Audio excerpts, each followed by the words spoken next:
Hi, I'm Mike Taylor, founder and CIO of Pi Funds, and here's a quick market wrap for July. Well, July was a bit of a vicious month really for anything tied to the AI boom. And of course at the epicenter of that were the semiconductors.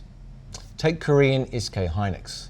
From the launch of ChatGPT in late 22 until the end of June 2026, the stock rose more than 3,000%, while the company went from loss-making back then to over making more than US 40 billion operating profit in a single quarter.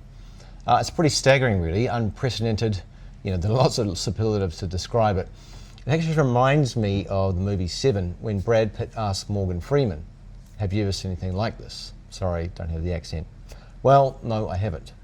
Then of course July arrived, and SK Hynix fell more than 50%, peak to trough. Korean barbecue, anyone? Well, I don't think the AI boom has ended. It's just the problem was the leverage in the market. Well, with investors from Gangnam to Wall Street, they'd all piled into semiconductors as if it was kind of a one-way bet. They'd used margin loans and 3 times leveraged ETFs. By mid-July, Goldman Sachs estimated that 1.2 million leveraged Korean trading accounts had received margin calls. That's roughly about 3% of the population, by the way. Then there was 24-year-old Silicon Valley prodigy Leopold Aschenbrenner. His US hedge fund with 45 billion in it reportedly imploded as he was running about 400% leverage at the top, and most of his investments were in AI bets. So clearly he is not a disciple of Warren Buffett. Rule number 1, don't lose money. So the lesson is that leverage in finance often begins as a honeymoon, but usually ends in a very messy divorce.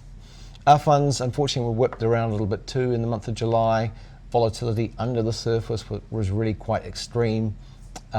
Sector rotations were constant, and the skill wasn't being rewarded as it has been historically. I'd like to also point out, the underperformance of the Aussie market during this period. The last 6 months, Australia and New Zealand, have been really particularly tough.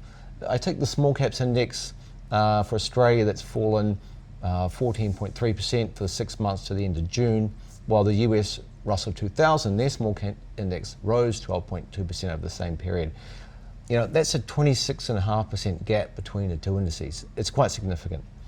But for what it's worth at this juncture, I think Australia actually represents pretty good value at these levels.